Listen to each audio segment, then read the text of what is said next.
Illuminatis का issues आजकल बहुत चल रहा है, आखिर ये है क्या? देखें, इल्यूमिनाटी एक सीक्रेट ऑर्गेनाइजेशन है। निजात दिलाई जा सकती है इस चीज से? जात की जहाँ तक बात है, कड़वा सच बोलूँ तो मुश्किल है। इल्यूमिनाटीज का एजेंडा क्या है? लोग जिस भी रिलीजन से बिलोंग करते हैं उससे दूर हो जाएं। हर दूसरा इंसान ना बागी हो चुका है, खुद से या अपनी फैमिली से या दुनिया से, और हर इंसान की एक अलग दुनिया बन चुकी है इस वक्त। तो ज़रूरी नहीं है कि वो सिर्फ सेलिब्रिटीज़ या सोशल मीडिया या म्यूज़िक इंडस्ट्री में ही हो, वो दुनिया की हर फील्ड में होते हैं। अस्सलामुअलैकुम नाजरीन, मैं हूं आपकी मेज़बान मलाइका अली हुसैन और आप देख रहे हैं एमरा डिजिटल।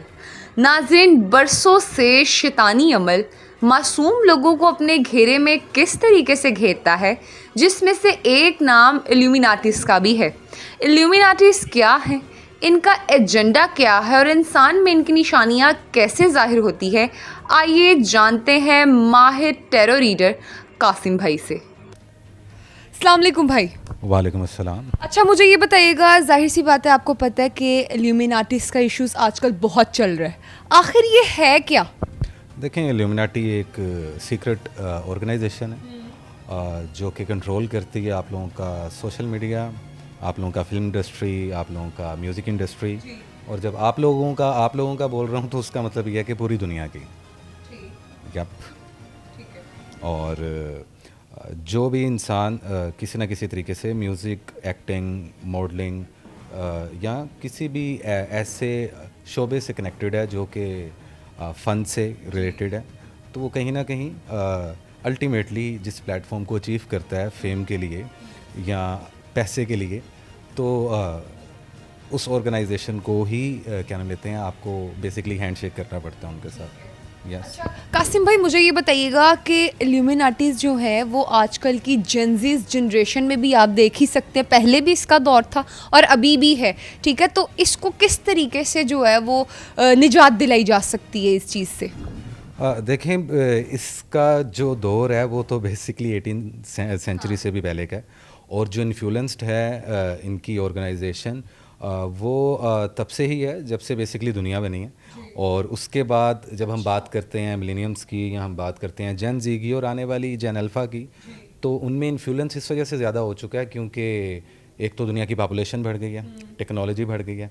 तो जब टेक्नोलॉजी भी वो बनाएंगे और हर अप टू डेट चीज़, वो ब्रांड्स हों या कोई डिवाइस हो, जो भी चीज़ टेक्नोलॉजी या media, social media, screen, camera से रिलेटेड है, तो फिर ऑब्वियस सी बात है आप ना चाहते हुए भी ट्रैप हो जाएंगे जो भी उनका बनाया हुआ एजेंडा है व्हाट्सएवर उस पर। तो निजात की जहाँ तक बात है, देखें, अगर एक कड़वा सच बोलूँ तो मुश्किल है, और अगर हम तसल्ली देने के लिए कुछ बात करें तो आजकल का जो दौर चल रहा है, लाइक हम 2025 में जी रहे हैं, तो उस हिसाब से तो देखा जाए जिसको इस फितने से या इस ऑर्गेनाइजेशन से या इनके बनाए हुए ट्रैप से बचना है, उसके पास एक ही इलाज है, वो ये है या तो आप लोग जंगलों की तरफ निकल जाएं या पहाड़ों में जाके रहना शुरू कर दें।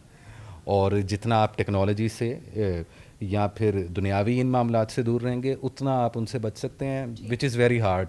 It is not possible, I don't think so कि वो पॉसिबल है। अच्छा, मुझे ये बताइएगा कि इल्यूमिनाटीज का एजेंडा क्या है? देखें, अगर खुल के थोड़ी सी बात करूं तो एजेंडा सिर्फ इतना ही है कि जब आप हर वक्त फैशन में, म्यूज़िक में, टेक्नोलॉजी में इन्वॉल्व रहेंगे, तो बीइंग अ मुस्लिम आप लोगों के पास वक्त ही नहीं बचेगा इबादत का। तो अगर मैं वन लाइनर दूं तो एजेंडा इस तरीके से बनाया गया है या उसको प्लान इस तरीके से किया गया है कि आप लोग जिस भी रिलीजन से बिलोंग करते हैं उससे दूर हो जाएं। तो एजेंडा वो है, क्योंकि जब हम उस रिलीजन से या अपनी इबादतों से दूर हो जाएंगे अल्टीमेटली, तो और दुनियावी मामलात में खो जाएंगे, तो वो ज़्यादा आसान हो जाएगा ना आपको जो फितने दजाल है उसमें इन्वॉल्व होने का, या उनको ईजी हो जाएगा आपको ट्रैप करने का। अच्छा कासिम भाई, ये बताइएगा कि इसकी इब्तिदा कहाँ से हुई? देखें, बेसिकली अगर हम बहुत पीछे ना जाएं ना, तो मैं शॉर्ट करके बता देता हूँ ताकि जो देखने वाले व्यूवर्स हैं उनको भी समझ में आ जाए कि ये जो ऑर्गेनाइजेशन है, और लाजमी बात है एक ऑर्गेनाइजेशन इंसान ही बनाते हैं और वही उसको रन करते हैं, तो ये जो कौम है वो बेसिकली दुनिया जब शुरू हुई थी, तो जो पहली सिविलाइजेशंस थी जो कि अल्लाह ताला की पसंदीदा कौमें थीं, उनमें से एक है। इनका ब्लड लाइन वहाँ से आ रहा है, रूट कोज वहाँ से है। और जो एक अलग से ग्रुप बना लेना या एक अलग से सोसाइटी या व्हाट्सएवर एक ऑर्गेनाइजेशन बना लेना, उसके पीछे मकसद तो बता ही दिया आपको, लोगों को भी पता है, लोग अवेयर हैं उस चीज़ से। ये जो वजूद में आई है या ये इस ऑर्गेनाइजेशन का जो नाम वजूद में आया है वो 18वीं सदी में आया, 18 समथिंग में वजूद में आया। और उस वक्त ये एक ऑर्गेनाइजेशन नहीं थी, ये 3 अलग अलग ऑर्गेनाइजेशंस के नाम से रन हो रही थी। एग्जैक्टली, जिसमें टॉप ऑफ द लिस्ट जो हमें सुनने को मिला था वो पहले स्कल एंड बोन्स था। और उसको जब उन्होंने थोड़ा सा उसका लाइटर वर्जन निकाला और एक ऐसी ऑर्गेनाइजेशन बनाई जो कि जिनका काम ये था कि जो टोटल आपके सोशल मीडिया को या आपकी जौन सा है इंडस्ट्री को, फ़न को जौन सा है कंट्रोल करें, तो उस ज़िम्रे में जौन सा है ऑर्गेनाइजेशन बनी वो इल्यूमिनाटी कहलाती है। जबकि जो बिजनेसेस और पॉलिटिक्स वगैरह को हैंडल करते हैं उनको फ्रीमेसन्स कहा जाता है। तो ये 3 अलग ऑर्गेनाइजेशंस थी। सो टेक्निकली तो इस वक्त तमाम ऑर्गेनाइजेशन एक ही ऑर्गेनाइजेशन बन चुकी है, लेकिन ईजिली समझने के लिए कि कब कौन सी ऑर्गेनाइजेशन वजूद में आई है और किस किस ऑर्गेनाइजेशन का क्या क्या काम था वो थोड़ी सी डिटेल हो जाती है। तो इल्यूमिनाटीज़ का बेसिकली जो कंट्रोल है वो आपकी टीवी स्क्रीन पे, आपकी डिवाइसेस पे, शॉर्ट स्टोरीज दैट जितना सोशल मीडिया प्लेटफॉर्म है या म्यूज़िक इंडस्ट्री और फिल्म इंडस्ट्री, इसके अलावा ड्रामा इंडस्ट्री एज वेल, इनका कंट्रोल इस चीज़ पे रहता है। अच्छा, इसकी पहचान किस तरीके से की जा सकती है? देखें, जब आप आजकल के आप ड्रामा देखें, मूवीज़ देखें, और मैं ये नहीं कहूँगा कि सिर्फ आप पाकिस्तानी देखें, पूरी दुनिया में जितने भी मुल्क हैं जो भी अपनी प्राइवेट प्रोडक्शन में ड्रामास बनाते हैं या मूवीज़ बनाते हैं, किसी भी किस्म का एक प्रोजेक्ट बनाते हैं, लाजमी बात है पुराने दौर में होता यह था कि जब कोई ड्रामा बनता था ना, स्पेशली पाकिस्तान में भी, तो उसमें कोई ना कोई एक मॉरल था, एक स्टोरी लाइन होता था। लेकिन जब आप आज के ड्रामा और मूवीज़ देखते हैं तो उसमें एक आपको एजेंडा देखने को मिलता है जो मुख्तलिफ ऐसी चीज़ों को प्रमोट करता है जिससे यूथ जोन सी है वो कहीं ना कहीं इस तरीके से उनका माइंड जोन सा है वो बिल्ड होता है कि आपको महसूस होगा कि हर दूसरा इंसान ना बागी हो चुका है, ख़ुद से या अपनी फैमिली से या दुनिया से, और हर इंसान की एक अलग दुनिया बन चुकी है इस वक्त। तो अभी का जो चल रहा है सिनेरियो ड्रामास का या फिल्म्स का, उनमें जो एजेंडा होता है वो आपको देख के पता चल जाएगा। अगर आप ड्रामाज और मूवीज़ देखेंगे तो उसमें आपको एक ही एजेंडा मिलेगा, या तो सास बहू का प्रॉब्लम देखने को मिलेगा, और ये अब से नहीं है, इस बात को भी 20 साल हो चुके हैं, तो 2 डेकेड्स गुजर चुके हैं इस बात को। या साजिशें दिखाई जाएंगी, या आपको तरह तरह के तरीके बताए जाएंगे कि किसी को डैमेज कैसे देना है, किसी से बदला कैसे लेना है। तो जब आप कोई ऐसा कंटेंट देखें जिसको देख के हर इंसान को ये महसूस हो रहा हो कि जी एक नेगेटिव इम्पैक्ट पड़ रहा है, तो आपको पता चल जाना चाहिए कि वो जो स्टोरीज़ और कहानियाँ लिखी जाती हैं वो इन्फ्लुएंस्ड होती हैं उनके एजेंडा पे। इसलिए पुराने ड्रामे या पुरानी मूवीज़ अलग होती थी, आजकल की जो मूवीज़ हैं और जो ड्रामाज़ हैं वो अलग हो चुके हैं। और जब से जो सबसे पहला मेन पॉइंट होता है वो आप देखेंगे कि वो ड्रामाज़ हों या फिर वो मूवीज़ हों तो उनको ज़रूरत से ज़्यादा कमर्शियल कर दिया गया। तो अच्छा कासिम भाई, मुझे ये बताइएगा कि इनकी निशानियों में बहुत से सिंबल्स आ जाते हैं, ठीक है ना, कि भाई डिफरेंट काइंड्स के कोई एक्ट कर रहा है, कोई एक्ट कर रहा है, तो स्पेसिफिकली जो ज़्यादातर हाईलाइट्स हुई हैं वो बताइएगा। देखिए, जो मेन सिंबल है वो तो वन आई सिंबल है, जो आपको डॉलर के साइन से लेके और क्रोम के जोन सा है डिज़ाइन से ही पता चल जाता है, जिसमें मार्क ऑफ द बीस्ट को बहुत ज़्यादा रिप्रेजेंट किया जाता है। और उसको रिप्रेजेंट करने का मकसद ये होता है कि देखें हर चीज़ असर रखती है। अगर किसी इंसान ने सफ़ेद रंग पहना है तो उसको देखकर आपको एक अलग सी फीलिंग आएगी, और अगर किसी ने काले रंग का लिबास पहना है तो उसको देख के एक अलग सी फीलिंग हो जाती है देख के। कलर्स की उससे भी पहचाना जा सकता करना या नंबर्स को इस्तेमाल करना, ये सब ही उनके रिचुअल्स का एक पैटर्न होता है जिससे आपको पता चल जाता है कि ये चीज़ किस चीज़ से बिलोंग कर रही है। Right, so the thing is कि वो नंबर्स के ज़रिए भी उस चीज़ की इन्फ्लुएंस हो जाती है। एज अ सिंबल जो मेन सिंबल्स हैं वो वन आई सिंबल होता है जो सबसे आम होता है, या कुछ हैंड साइंस होते हैं जो सबसे आम होते हैं, वो हर एक को पता है, मतलब कि उसमें कोई नई बात नहीं है। लेकिन अगर आप थोड़ा सा देखें कि कुछ कंटेंट भी ऐसे बनाए जाते हैं जिसमें आपको पता ही नहीं चलता कि ये किसी एजेंडा बेस पे बनाया गया है या ये जस्ट ऐसी एक इंसान की इमेजिनेशन थी और उस सिनेरियोज़ में इसने कोई कंटेंट क्रिएट कर दिया गया। क्योंकि अब ज़्यादातर जो सिंबल्स हैं वो मेटाफोरिकली यूज़ होते हैं, ठीक है, जिसमें हम आसानी के लिए ये देखते हैं कि अच्छे को बुरा बनाना और बुरे को अच्छा बनाना। So there is no difference between white and black right now. हम जिस वक्त में जी रहे हैं तो हमें पता ही नहीं चलता कि सही क्या है और गलत क्या है। उस चीज़ की जो कन्फ्यूजन बिल्डअप होती है ना, वो हमें बता देती है कि जी ये एजेंडा जो सा है कहाँ से ड्राइव हो रहा है। तो ये सबसे पहली निशानी है। और सिंबल्स में सिर्फ ये नहीं होता कि हम वन आई सिंबल को देखते हैं या हैंड साइन सिंबल्स को देखते हैं। इसमें कुछ अल्फाज इस्तेमाल होते हैं, नंबर्स इस्तेमाल होते हैं, और कुछ ऐसे साइंस इस्तेमाल होते हैं जो मुख्तलिफ बड़ी कंपनीज़ या मुख्तलिफ ब्रांड्स उनको यूज़ करते हैं और वो एक असर रखते हैं। तो इसको सिंप्लीफाई कर देता हूँ ताकि थोड़ा इजी हो जाए कि एक घर में कोई हिंदू है, कोई मुस्लिम है या किसी भी मज़हब से बिलोंग करता है। एक क्रिश्चियन के घर में आप जाते हैं तो आपको कैसे पता चलता है कि वो क्रिश्चियन है? कि उसके घर में एक क्रॉस जोन सा है वो उन्होंने दीवार पे हैंग किया होता है, जिसको देख के आपको पता चल जाता है कि ये इनके रिलीजन का सिंबल है, उसको जोन सा है रिप्रेजेंट कर रहा है। ठीक इसी तरीके से हिंदू के घर में आपको कोई मूर्ति नज़र आ जाएगी और मुस्लिम्स के घर में आपको कोई खिता लगा हुआ, कोई आयतुल कुर्सी का खिता लगा हुआ, कोई अल्लाह ताला का नाम, कोई ऐसा कैनवस उन्होंने दीवार पे खूबसूरत सा बना के लगाया होता है जिसको रिप्रेजेंट करता है और उस चीज़ का एक असर होता है। तो वो मुस्लिम स्कूल ऑफ थॉट में भी ये एक अकीदा है कि जब हम घर में कोई कुरानी आयत दीवार पे नक्श करते हैं या कोई ऐसा कैनवस लगा देते हैं तो वो एक पॉजिटिव वाइब जौन सा है थ्रो करती है। तो ठीक उसी तरीके से इसी तरीके से उन लोगों के भी कुछ सिंबल्स हैं, क्योंकि वो भी कहीं ना कहीं एक ख़ास किस्म के रिलीजन को फॉलो करते हैं। अब तो ये एक कंट्रोवर्सी है कि हमें ये पता होना चाहिए कि इल्यूमिनाटीज़ एथियस्ट हैं या वो किसी खुदा को मानते हैं, और अगर वो किसी खुदा को मानते हैं तो उसका सिंबल ये होता है कि वो कहते हैं जी वो दज्जाल को मानते हैं, वो अपने क्राइस्ट को मानते हैं, जिसको हम लोग एंटी क्राइस्ट भी बोलते हैं। तो उनके भी अलग अलग सिंबल्स होते हैं जो कि बिलोंग करते हैं कबाला मैजिक को। कबाला मैजिक के कुछ ऐसे डिज़ाइंस या सिंबल्स होते हैं जो कि उन्होंने अपनी प्रोडक्शंस में, अपनी प्रोडक्ट्स में या अपने घरों में या अपने उन जगहों पे जहाँ पे वो लोग अपने तरीके से अपने खुदा की इबादत करते हैं, तो उससे पता चल जाता है कि जी इनके सिंबल्स हैं। और वो बहुत ज़्यादा हैं और वो मुख्तलिफ लैंग्वेजेस में हैं। उसमें सुमेरियन लैंग्वेज आ जाती है, हिब्रू लैंग्वेज आ जाती है जो कि एशियंट लैंग्वेज है, क्योंकि वो लोग एशियंट दौर के हैं। तो हमारा इस्लाम तो 1500 साल पहले आया, ठीक है। तो उससे पहले जो दुनिया में ज़ुबान या लैंग्वेजेस चलती थी वो उन लोगों की थी। और तब भी एक ऐसा वक्त था कि पूरी दुनिया में वन वर्ल्ड लैंग्वेज चलती थी, ठीक उसी तरीके से जिस तरीके से आजकल दुनिया में वन वर्ल्ड लैंग्वेज है जिसको हम इंग्लिश कहते हैं, जो पूरी दुनिया में चलती है। तो सबसे बड़ा सिंबल तो इंग्लिश हो गया ना।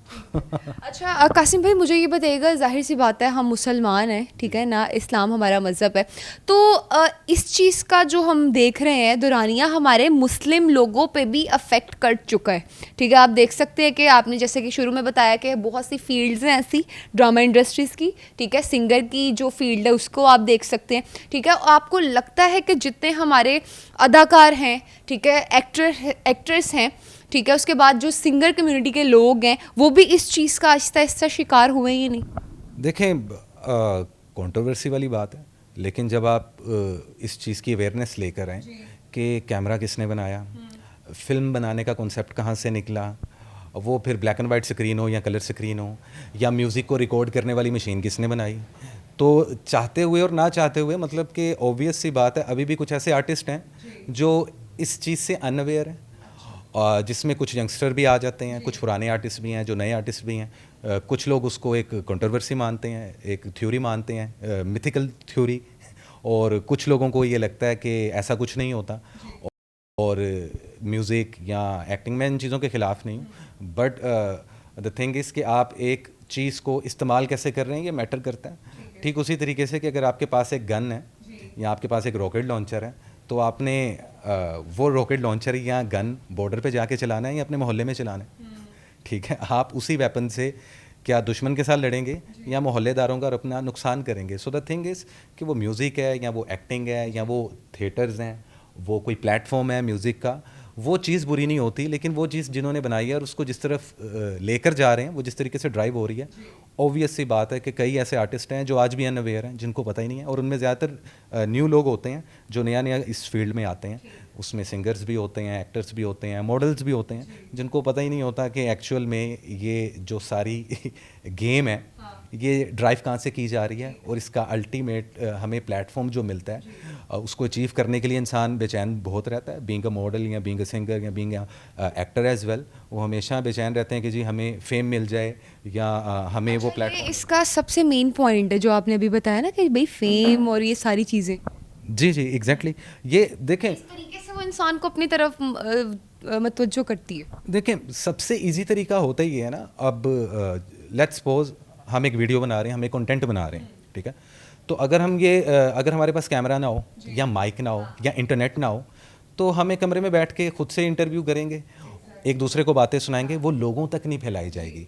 तो जब एक छोटी सी बात वो सच्ची है या झूठी है, वो इंटरनेट के थ्रू या स्क्रीन के थ्रू लाखों लोगों को दिखाई जाएगी, तो उसका इम्पैक्ट ज़्यादा होगा बनिस्बत ये कि आप एक कमरे में 4 लोगों को लेकर बैठे हैं और उनको अवेयरनेस दे रहे हैं। तो ऑब्वियस सी बात है कि वो इम्पैक्ट जो है वो लाखों और करोड़ों लोगों तक जाता है फिर। मुझे ये बताइएगा कि इल्यूमिनाटी से ताल्लुक़ रखने वाले जितने भी लोग हैं, ठीक है, इनके कुछ चीज़ें इस तरीके से भी हम लोग जज कर सकते हैं, जैसे टैटूज़ वगैरह, ठीक है, इनके साइंस के बारे में भी हमने जो है वो बातचीत की, ठीक है। तो अभी ये चीज़ आपको लगता है कि पूरे ओवर वर्ल्ड को देखते हुए, ठीक है, कि हमारे एक्ट्रेसेस हो गए जितने भी हैं, हॉलीवुड के, बॉलीवुड के, ठीक है, और साथ लॉलीवुड के जितने भी हैं, वो भी इस चीज़ में आ रहे हैं?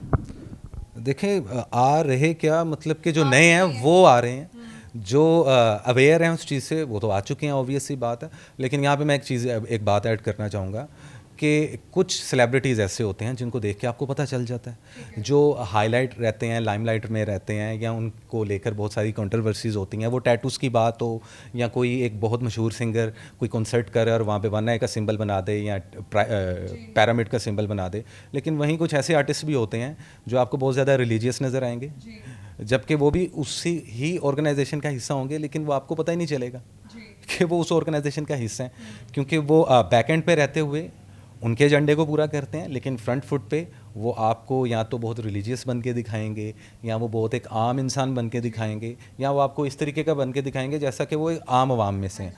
तो वो आजकल के दौर में मुश्किल हो चुका हुआ है इस चीज़ को देखना कि वो कौन से आर्टिस्ट हैं या वो कौन से लोग हैं जो हाईलाइट होते हैं और उस चीज़ का जो उनसे सरेआम उस चीज़ को प्रमोट करते हैं, क्योंकि उनके बरक्स कई ऐसे लोग हैं जो भेस बदल के रहते हैं और हमें आइडिया ही नहीं होता, और वो आम लोगों में भी होते हैं, वो हम लोगों में भी होते हैं, इर्द गिर्द होते हैं, बैठते हैं, उठते बैठते हैं, घूमते फिरते हैं, क्योंकि उनको अपना एजेंडा मिला होता है। तो ज़रूरी नहीं है कि वो सिर्फ सेलिब्रिटीज़ या सोशल मीडिया या म्यूज़िक इंडस्ट्री में ही हों, वो दुनिया की हर फील्ड में होते हैं, हर ऐसी फील्ड जिसमें बिज़नेस भी आ जाता है और मुख्तलिफ़ फील्ड्स आ जाती हैं, और आम लोगों में भी वो लोग घूमते रहते हैं जो भी उनको एजेंडा मिला हुआ है उसके तहत।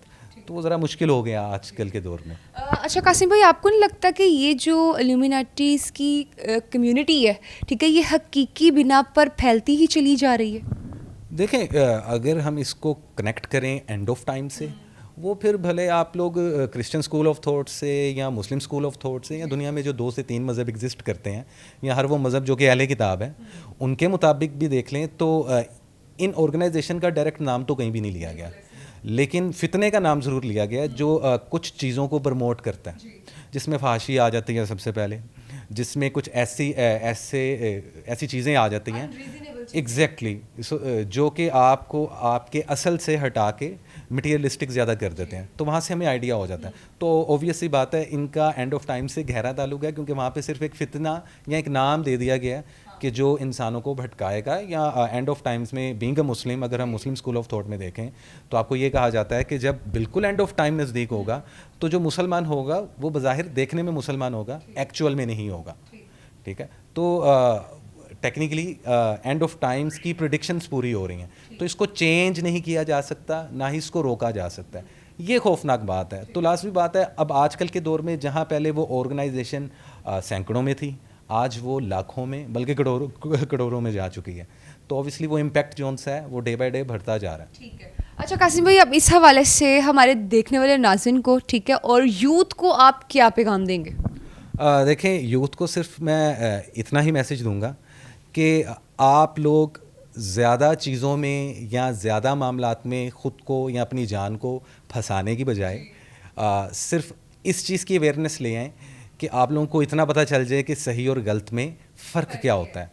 और अगर आप लोगों को पता है कि सही और गलत में फ़र्क क्या है और उसके बावजूद आप वो काम कर रहे हैं, तो गलती तब तक गलती रहती है जब तक कि उस चीज़ का पता ना हो। लेकिन जब आपको गलती की अवेयरनेस है और आप गलती कर रहे हैं तो वो गुनाह के ज़िम्मे में आ जाती है। तो यूथ के लिए इतना ही मैसेज है कि अवेयर रहें, मतलब कि जागते रहें। सिंपल है जी। बहुत बहुत शुक्रिया कासिम भाई अपना कीमती वक्त हम लोग के साथ शेयर करने के लिए। तो जी नाजरीन, इनकी गुफ्तगू आपने सुनी। इसी के साथ अपनी मेज़बान मलाइका अली हुसैन को दीजिए इजाज़त। मिलते हैं नेक्स्ट वीडियो में। खुदा हाफिज़।